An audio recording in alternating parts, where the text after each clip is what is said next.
Buongiorno,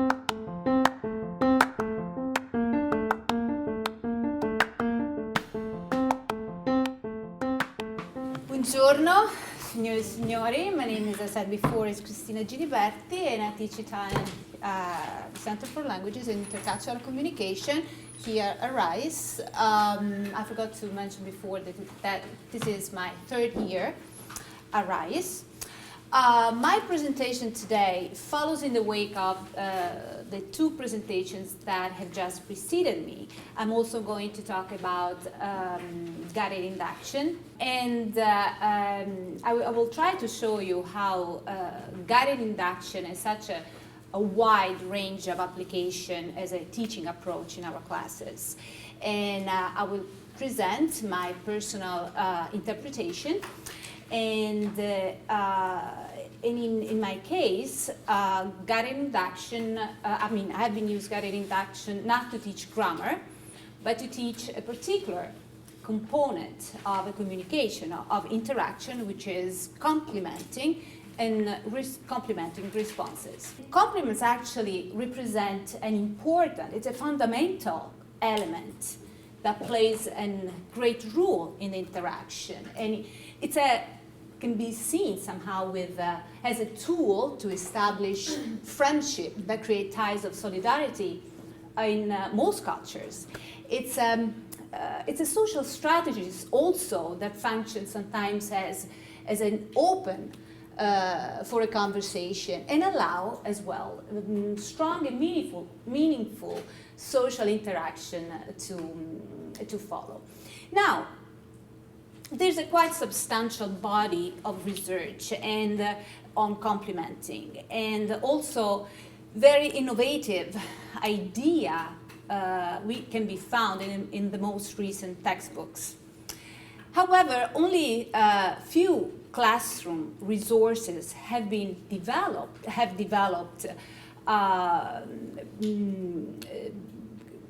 elements and plans to introduce students to complementing behavior and to strategies for responding to compliments. In my personal research, and I'm talking about Italian, of course, out of 5 books that I have considered, only 2 were actually dealing with compliment responses. And my student and I were somehow lucky because we were using one of the 2 that you can find in out there. But now comes my question to you. Is my book good enough? So what does actually my book gives me? Well, as you can tell, it's a piece of literature. And then there's a list of compliments. And can anybody read the instruction? Maher, can you do it for me? The instruction that the book asks to do from here, can you do it? Yes, here. Up here, please. Oh, here. Read the text and decide which of the expressions below could be used to compliment Julia. Okay, so the text is about Julia, right? Okay, so I'm going to give you a few minutes because you're going to find the translation of the text and then the translation of the compliments. No, you do in group work. The list of those compliments, they were just given as labels, right? Completely out of the context. Just like I was assuming that my students were going to memorize them and attach them to whatever situation I was giving them, automatically. And plus, there's a completely lack of natural conversation models representing the real use of the language. So, what would you have done in front of this lesson plan? What I did was I did something different, right? So, and that is when guided induction came to the rescue, okay, to me. So, I had to create a lesson plan according to what I knew about guided induction. So I had to think about a set of progressive steps through which guide my students to gain the understanding and the ability of complimenting someone in Italian. And in order to do that, my first step, my first step was creating my own bag of tools to teach complements. Because to be honest, I didn't have the explicit knowledge of complementing in Italian. I used them, and I used them correctly, but I don't know how it works, right? So I had to create patterns. I had to find out patterns that complements use in the spoken language. I had to find out functions. Not only so, I also had to find out this. Do you remember I told you about complementing? It's not a grammar item, right? But it's a bundle of syntactic patterns, syntactic and lexical items. So I had to find out if there were this pattern, these syntactical patterns, these bundles.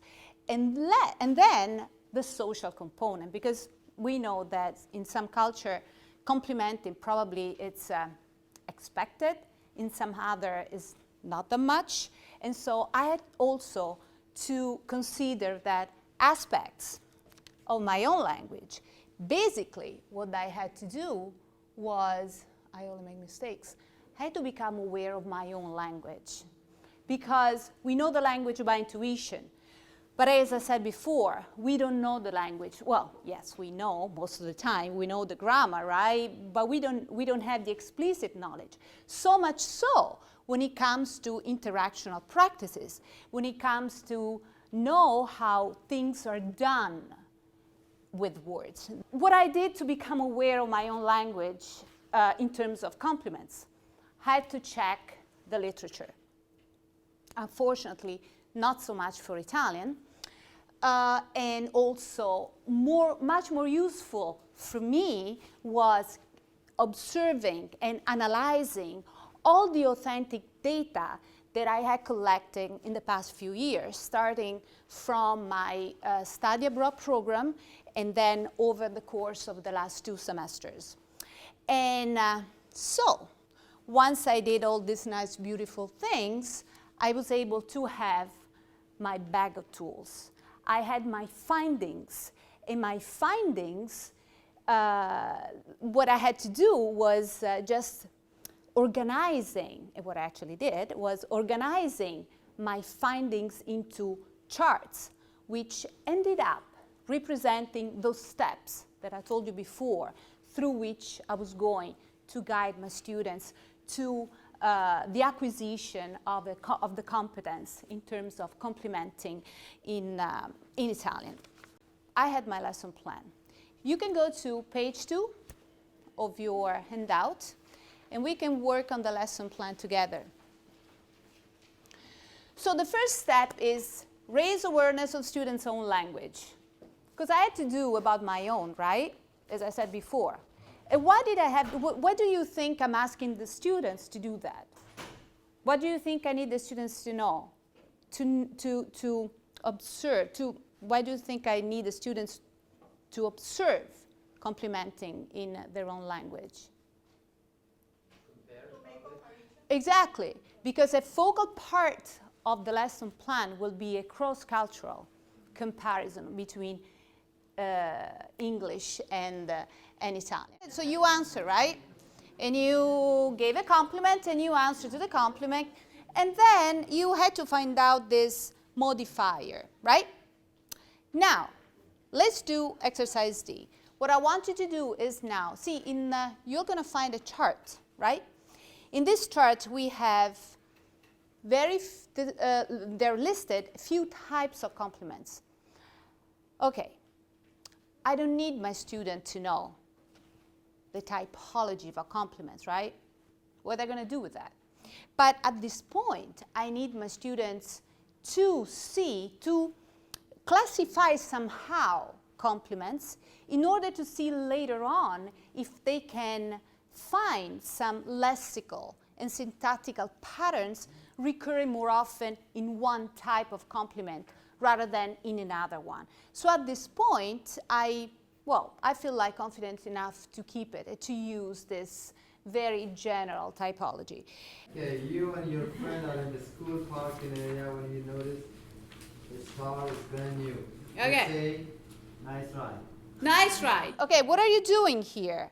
Are you praise a performance, a possession, and an appearance? Performance. Performance. If I say you have a nice drive, means you have a nice car, right? What do you think? If you have a Jeep, we say nice ride. Or nice ride. What do you say? Nice ride? I don't know. Nice ride. Nice ride. So I would say thing. So it's a possessions, right? The appearance of the car as well, right? Yes, if we want to be, so picky as you are, yes, you're true. But since the typology gives us also only 3 options, so out of the 3, probably the more likely possible is price of possession. Is anybody else? Anybody who did a compliment? Who responded to the compliment? Nobody? Who did? Yes, go ahead. Go ahead, please. Just give me one compliment response.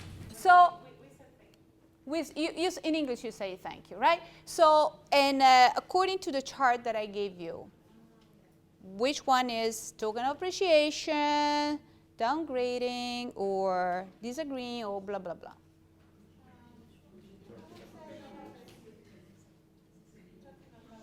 I would say so, because I say, oh, thank you. Okay, appreciate that you noticed my shirt or whatever.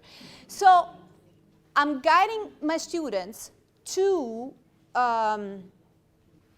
reflect, analyze the different type of compliments and to see how they articulate themselves in a conversation, right? And then I want my students to reflect. So I will give them a set of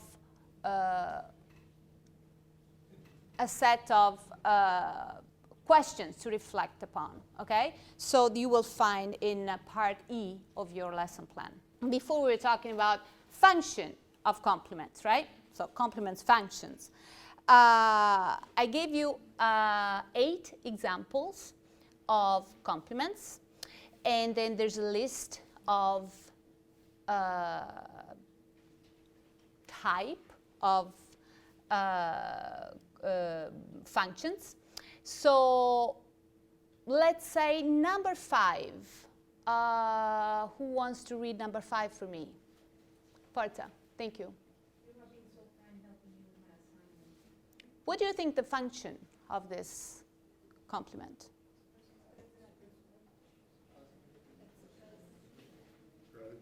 Express gratitude, I would say so. If we go now to step 2 of our lesson plans, we actually start the real class, because this is when I'm going to give the students I'm going to expose the students to the Italian language. So what you have here in pages 6 and 7 is actually a list of portions taken from a long conversation. The conversation took place during a dinner party, and I cut those segments where I detected, where I saw some complimentary responding happening. Scusa, come ti chiami? What's your name? Chris. Aspetta un attimo. Read first the direction, okay. Read the following dialogue and underline any form of compliment you find. Okay. And then? Then complete the functions chart that follows. Okay, so what is the situation here? 2 sisters, Anna and Katerina, pick up a friend, Barbara, and they all head to a dinner party. Okay. Shows up with a new curly hairstyle. Perfect. Go ahead. Italian? No. Donna meravigliosa, nuovo look. What are they talking about? They're complimenting her new look. Okay, what thing particularly? The hair. So what I'm doing here, so remember, I'm giving the students this portions of Italian conversation, right? And first of all, I need to be sure that they know what they're talking about, right? So I do all the time actually, not even usually, I always follow any exposure to Italian with a set of comprehensive questions, because I want to be sure that they know what they're talking about. It seems obvious, but actually it's not. So, Chris, they're friends talking about hair. Someone has changed something, right? Did you know where she changed it? Why she looks different? She got curls. She got curls. I want you to highlight all the compliments and complement responses that you can see in this conversation. Okay, once you do that, you can go to the next step. So, and I would like you to decide the function of the complements that you have highlighted.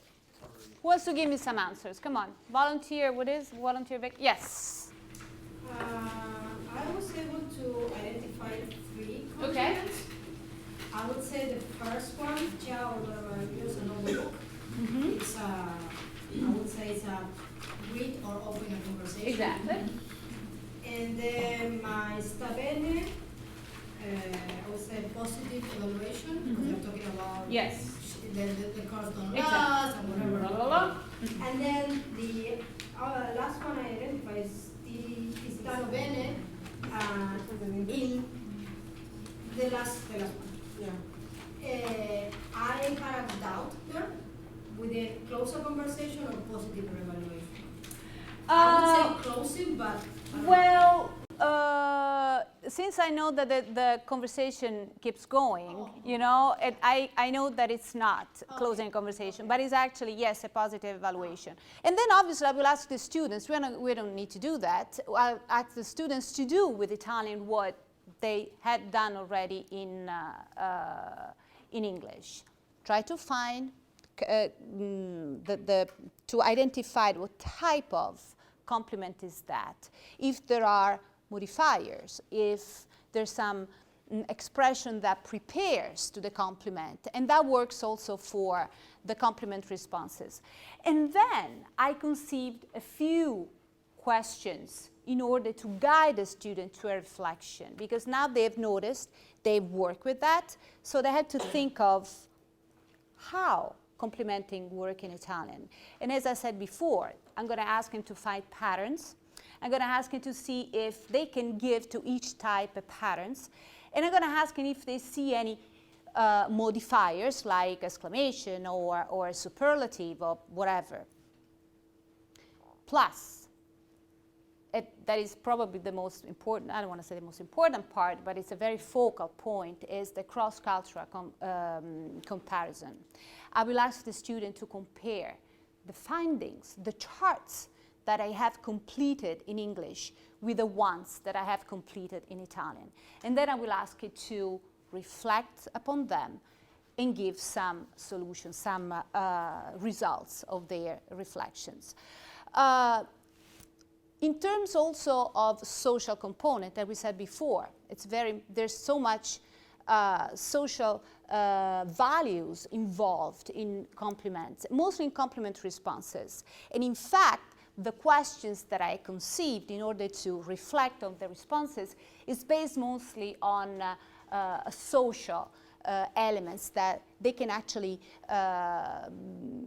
identify in the use of those responses, in the example of the responses that I gave them. Because the characteristics of Italian responses is the downgrading. So if you say, Cristina, well, I like your glasses, right? And these are not, but just pretend, okay? Well, these are Gucci glasses. And I wouldn't say, grazie, yeah, they're cool, right? They fit me perfectly well. I would say, no, they're Gucci, but I know, I mean, this was a wrong purchase. They're not really good. I mean, we do that. Why we do that? That is something that I don't know, but I had to stress it. Why do I have to stress it to my students? Do I want my students to use them? In a way, yes, because when I first came to US and I was complimenting some possession from one of my friends, and they would say, grazie, they're so beautiful. Thank you, they're so beautiful, right? I was like, what the heck? After all, they're not so great. I mean, yeah, cheap, I can tell.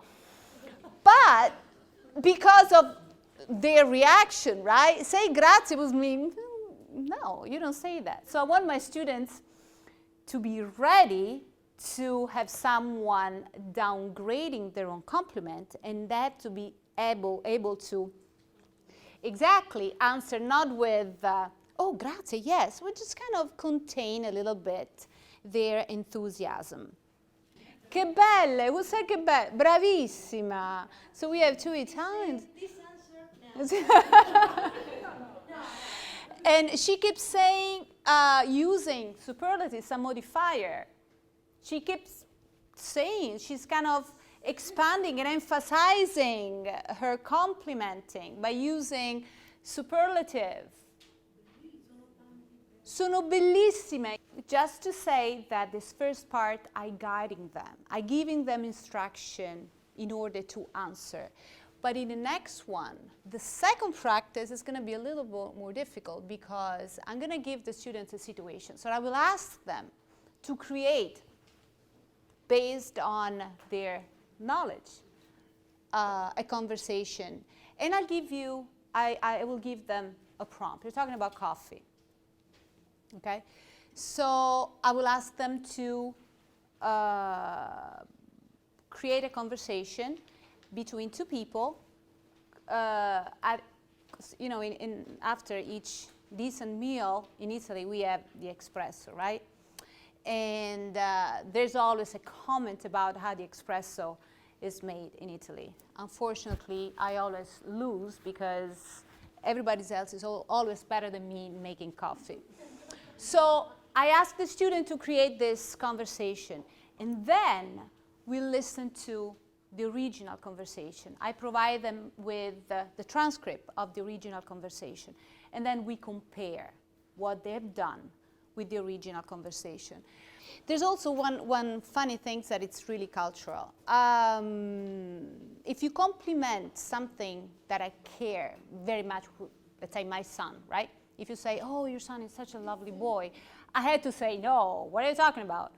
I want to kill him. You know, it's just, oh, you don't know what he did today. That is the way. Why do I do that? It's some sort of superstitious way of reacting against the bad luck.